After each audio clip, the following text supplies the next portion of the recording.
지금부터 여러분은 시간을 거슬러 올라가 20세기 가장 위대한 지성 중 한 명과 직접 마주하는 아주 특별한 경험을 하시게 될 겁니다.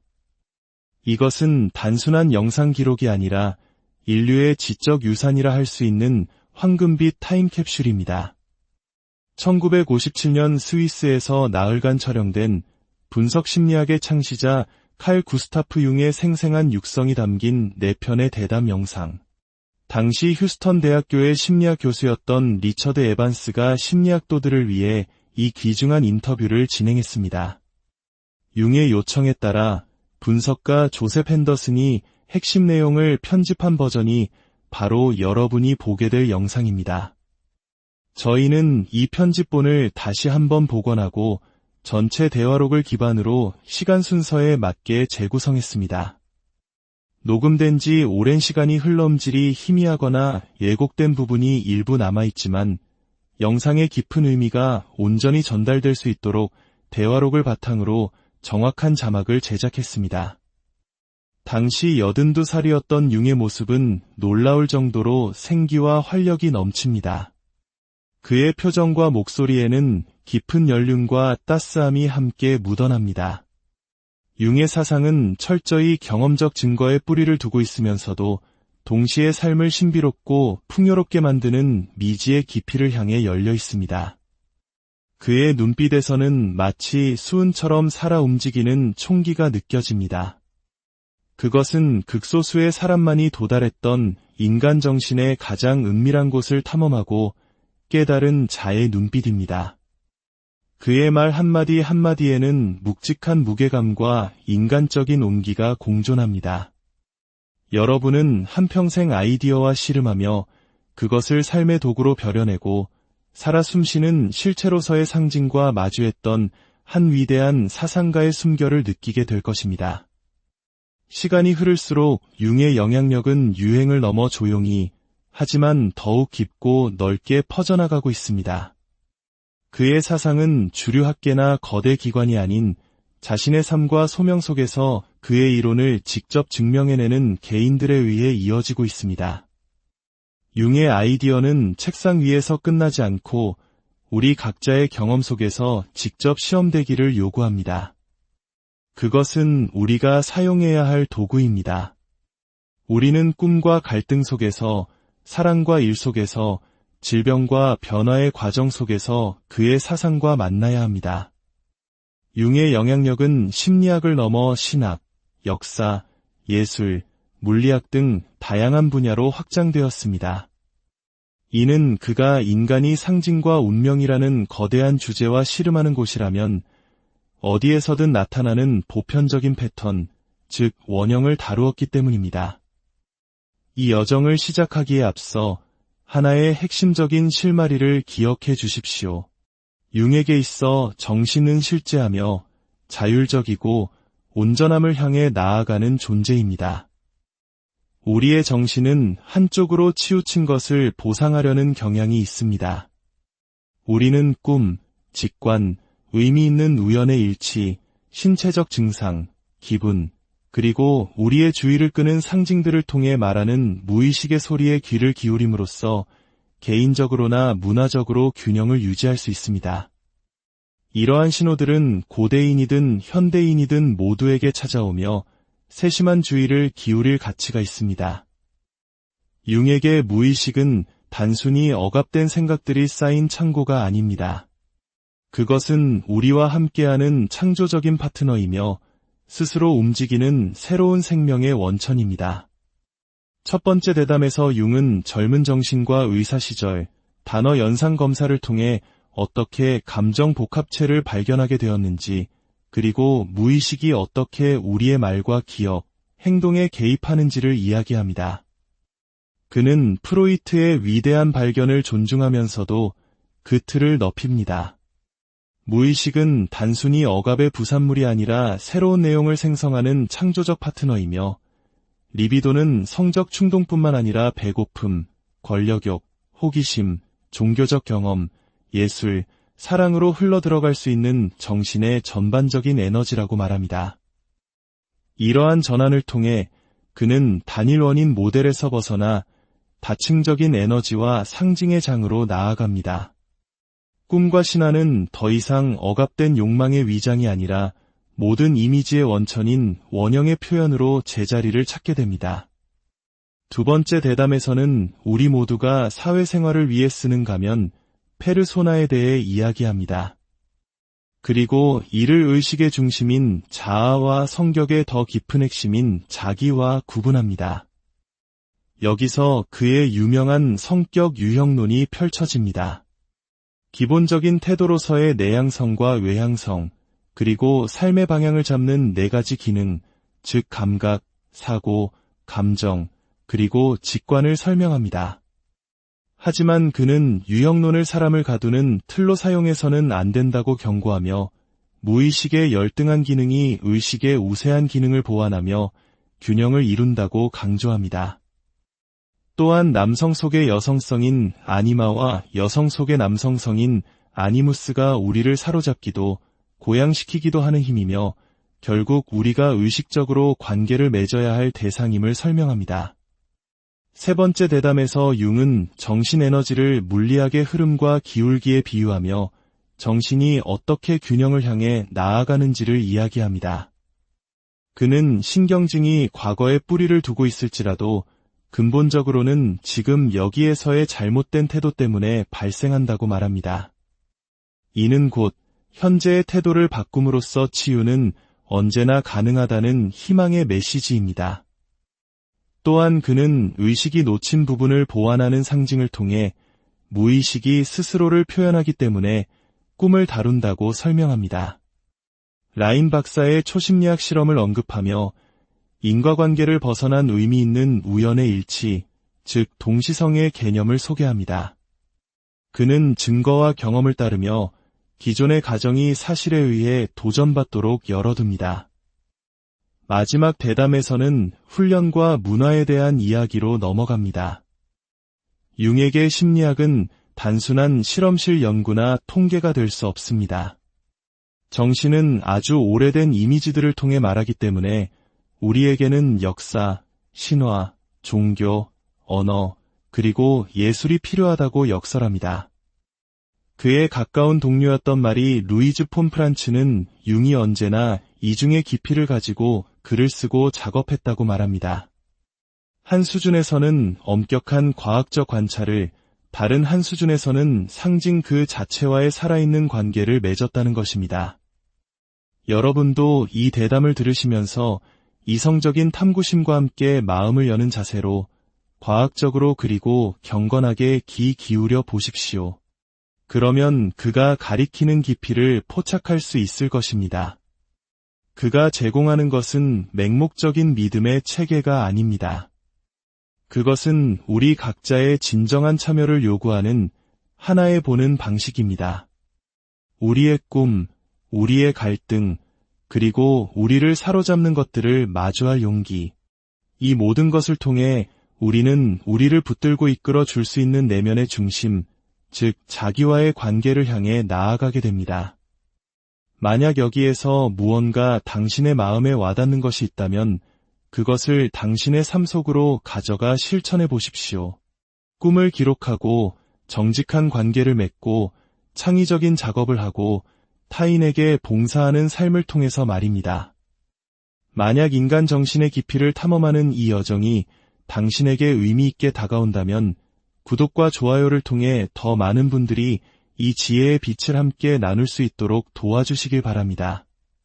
당신의 작은 행동이 자신을 이해하고자 애쓰는 또 다른 누군가에게는 어둠 속의 등불이 될 수 있습니다.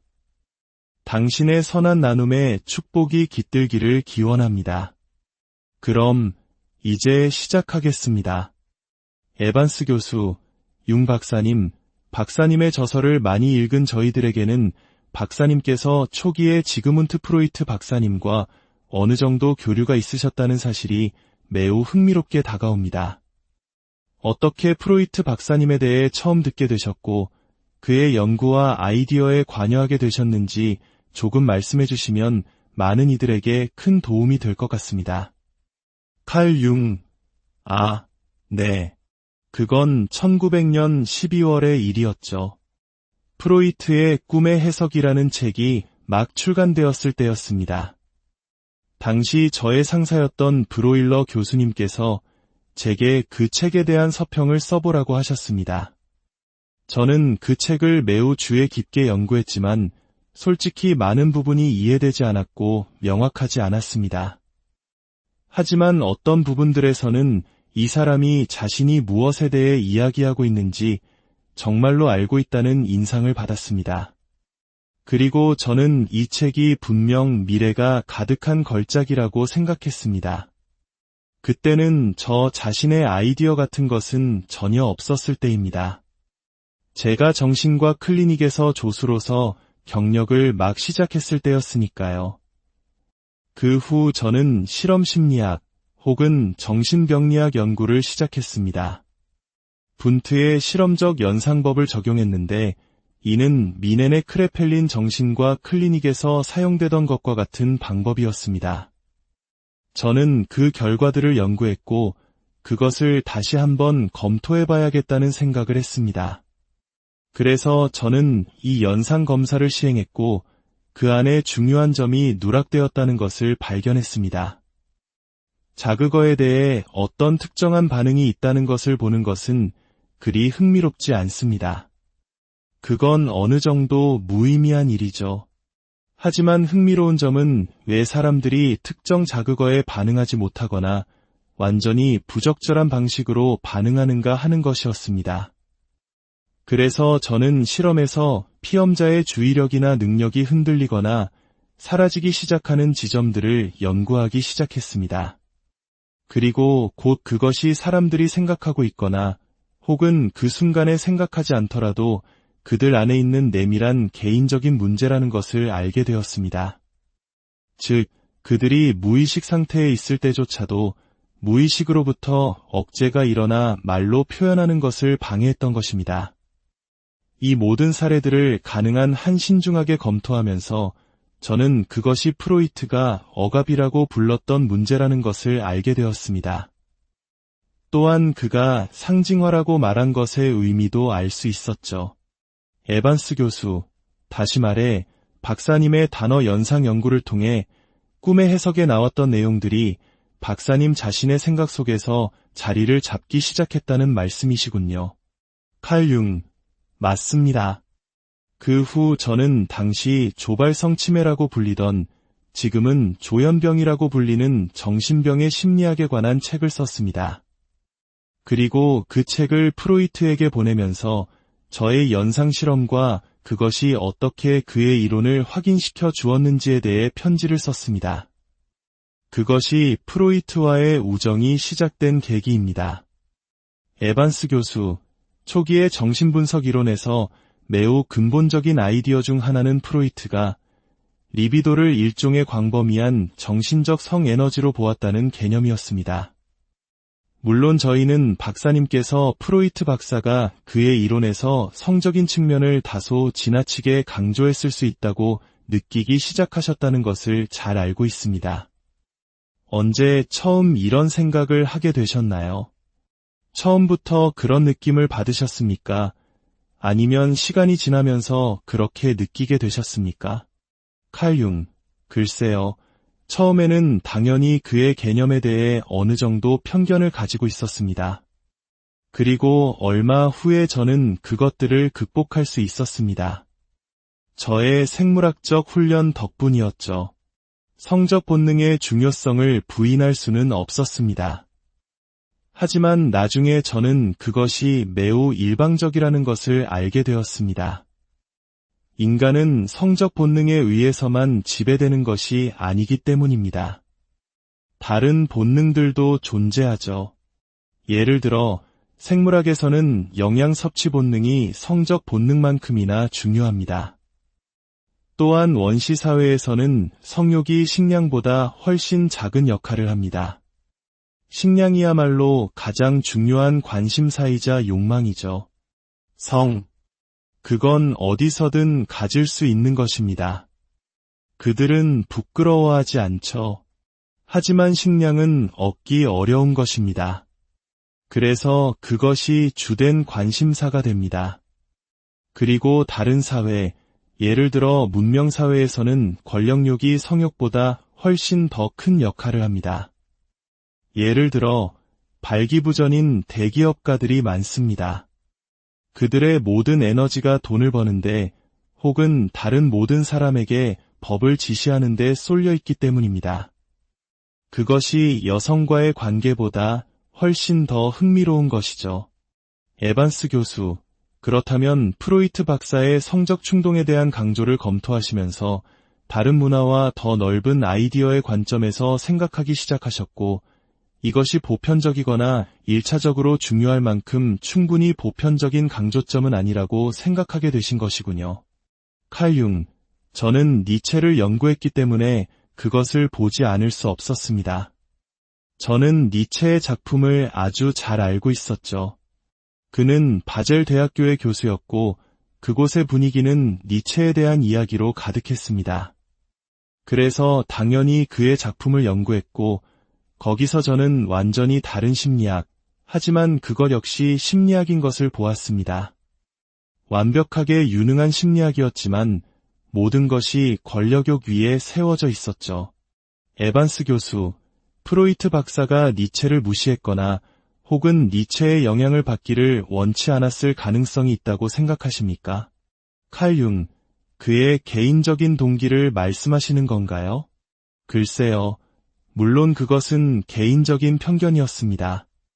아시다시피 어떤 사람들은 주로 이쪽 측면을 보고 다른 사람들은 다른 쪽 측면을 보는 것이 그의 요점이었습니다. 젊고 약했던 아들러 박사는 당연히 권력 콤플렉스를 가지고 있었습니다. 그는 성공한 사람이 되고 싶어 했죠. 프로이트는 성공한 사람이었습니다.